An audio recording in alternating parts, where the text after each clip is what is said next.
Bonjour Marc, bienvenue sur Vous Sport World. Comment allez-vous? Oui, je vais bien, merci. Et vous? Très bien. On va faire donc cette interview en français parce que c'est la langue que vous pratiquez en famille. Ouais, un tout petit peu. Je préfère l'anglais, mais pas de souci. Très bien. Et puis vous avez l'occasion de parler français de temps en temps à Crystal Palace avec des équipiers? Oui, on a beaucoup de Français ici à Palace. Maxence, JP. On est nombreux ici. Oui, même Christian Benteke m'avait une fois raconté que Roy Hodgson parlait un peu français. Ouais, je n'ai jamais parlé français avec le coach, mais on m'avait dit qu'il parlait français. Ouais. Alors, Marc, c'est un bon début de semaine parce que ça démarre toujours mieux la semaine quand on a gagné durant le week-end et surtout dans un derby comme celui-là à Fulham. Oui, bien sûr. C'était un match très dur, très difficile, mais on a tenu et on est très content avec cette victoire. Oui, c'est la 8e victoire de la saison pour Crystal Palace.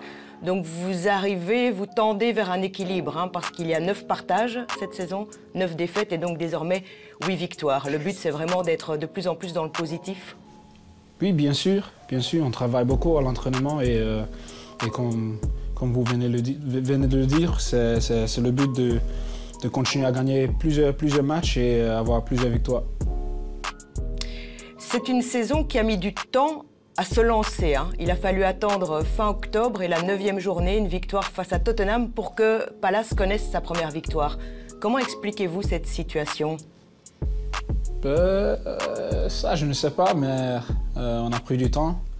Bien sûr, on avait beaucoup de nouveaux joueurs qui venaient d'arriver. On avait beaucoup de tournois en été aussi, donc on était un peu en retard avec les matchs et l'entraînement, mais grâce à Dieu, maintenant, on a pris un peu de forme et on commence à gagner des matchs. Oui, et puis surtout, vous êtes une équipe qui prend des points face aux meilleurs de la compétition du championnat. Partage contre Newcastle, contre City, contre Chelsea. Vous gagnez face à West Ham, à Old Trafford aussi. C'est plus simple pour Palace de gérer l'approche d'une rencontre face aux meilleurs du championnat? Ça, je ne sais pas, mais pour nous, c'est de continuer comme ça, c'est d'améliorer dans les matchs face aux équipes où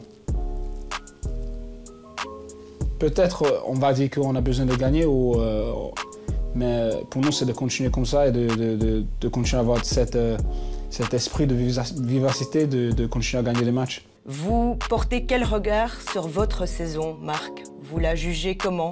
Vous jugez comment vos performances personnelles de cette saison? Pas mal. Pas mal. Oui, bien. Je peux toujours améliorer mon jeu. Je suis un joueur qui veut toujours m'améliorer, toujours être au top. Et c'est important que je continue comme ça, continuer de m'entraîner, continuer de m'améliorer dans mon jeu et d'aider l'équipe. Vous savez qu'en Première Ligue, vous êtes le joueur de Palace avec le 2e joueur avec le plus de temps de jeu derrière le gardien. En général, les gardiens, c'est vrai que ça arrive fréquemment qu'ils aient 100% de temps de jeu, mais vous êtes à 96,2. Donc vous êtes vraiment très solide, épargné aussi par les blessures. C'est un entretien physique de tous les jours, ça, Marc? Oui, vraiment, c'est grâce à Dieu que je continue à jouer. On sait que cette saison a été très dure pour tout le monde. Beaucoup de matchs et aussi beaucoup de blessures, mais vraiment grâce à Dieu, grâce au staff, grâce à tout le monde ici qui nous aide, les préparateurs physiques qui nous aident et qui me donnent l'opportunité de continuer à jouer des matchs. Et puis, défenseur, évidemment, mais également un défenseur qui peut se montrer buteur, finisseur, 3 buts cette saison, 2 passes décisives. C'est pas mal du tout, hein, dans les stats offensives, dans les statistiques offensives de votre équipe. Ouais, c'est pas mal. C'est un aspect de mon jeu que je veux améliorer toujours.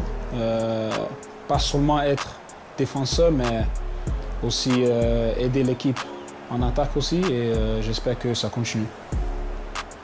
Est-ce qu'il y a un but particulier dans votre carrière qui, pour le moment, vous êtes encore jeune, hein, 24 ans, mais qui, pour le moment, vous marque plus qu'un autre, que vous retenez plus qu'un autre? Pour moi, c'était le but face à Everton. pour nous amener en demi-finale du FA Cup. Pour moi, c'était un grand but, pas pour moi seulement, mais pour le club qui nous a amené à Wembley pour jouer un match à Wembley. C'est incroyable pour ce club et vraiment, c'est un but qui me marque. Vraiment, c'est un but qui me tient au cœur. Ça, c'est vraiment un des grands moments de votre carrière. Christian Benteke, notre compatriote belge, était encore dans l'équipe à ce moment-là. Oui. Pour moi, Christian, c'est un grand joueur. C'est quelqu'un qui m'a beaucoup aidé ici. Quelqu'un qui est très sympa, qui a toujours été là pour moi. Et vraiment, je suis très content pour lui en ce moment à DC. Et ouais, si je suis là aujourd'hui, c'est aussi à cause de lui. Ah oui, carrément. Oui, bien sûr. Quelqu'un qui m'a toujours donné des mots d'encouragement et ouais, c'est quelqu'un qui est, comme on le dit en anglais, top human being. C'est quelqu'un qui est très sympa, très sympa. Et c'est la possibilité ici peut-être pour Benteke. C'est fait. Christian Benteke pour l'égalisation. Et en fait, il vous manque un peu pour marquer des buts pour Crystal Palace. oui, un peu, mais JP, il tient bien. JP, c'est Jean-Philippe Mateta. On a bien compris qu'il y a une bonne connexion entre vous deux. Oui, entre nous deux, entre toute l'équipe. Pour moi, JP est quelqu'un qui a toujours travaillé, qui a toujours montré qu'il est là pour l'équipe. Et je suis très content pour lui en ce moment. Il montre sa qualité chaque match et j'espère qu'on va l'appeler en équipe de France parce que pour moi, c'est un grand joueur. Oui, d'ailleurs, quand vous disiez début de saison qui a été peut-être un peu compliqué parce qu'il y avait eu les tournois pendant l'été, il y avait eu les Jeux Olympiques aussi auxquels avait participé justement Jean-Philippe Mateta. Il a dû se relancer aussi. Comme vous aussi, il y a eu le post-Euro. Ça a été un des éléments qui a peut-être freiné un peu le départ de Crystal Palace cette saison. Oui, un départ très compliqué. Ouais, beaucoup de tournois, beaucoup de retard. Mais non, grâce à Dieu que maintenant on prend un peu de forme maintenant et on commence à gagner des matchs et j'espère qu'on peut bien terminer la saison.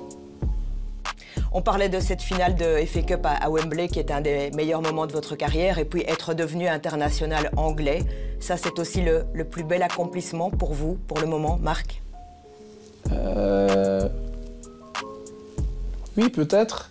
Pour moi, c'est de jouer des matchs, c'est de jouer en Premier League, c'est d'être capable de jouer, juste de jouer au foot parce que vraiment c'est une grâce. C'est pas beaucoup de joueurs qui peuvent le dire.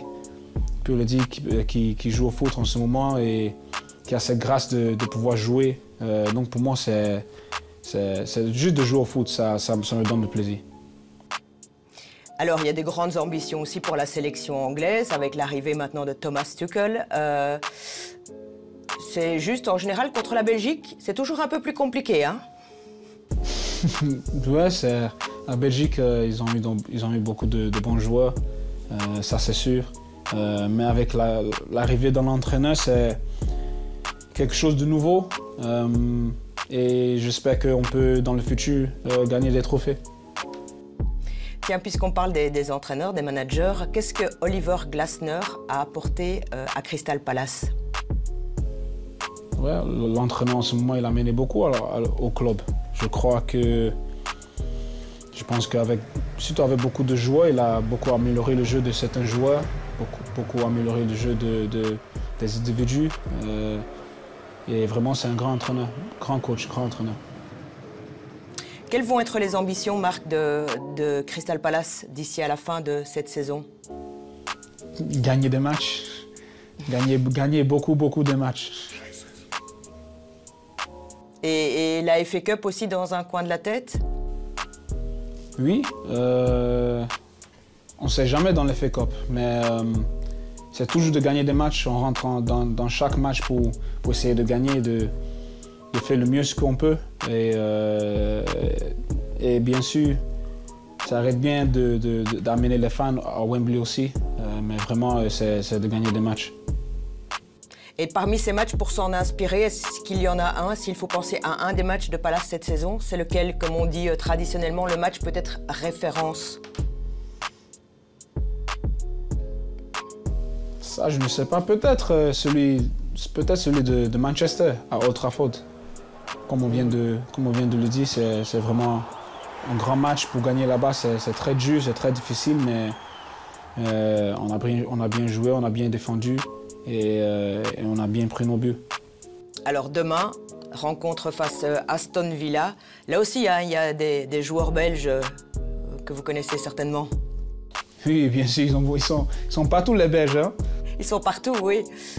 Youri Tielemans, Amadou Onana, ça promet aussi... alors Amadou Onana est un peu blessé pour le moment, mais ça promet des solides duels aussi dans ce championnat qui est très physique. Mais quand on regarde les autres championnats, on sent qu'en Angleterre, il y a quand même toujours une forme de fair play dans le jeu.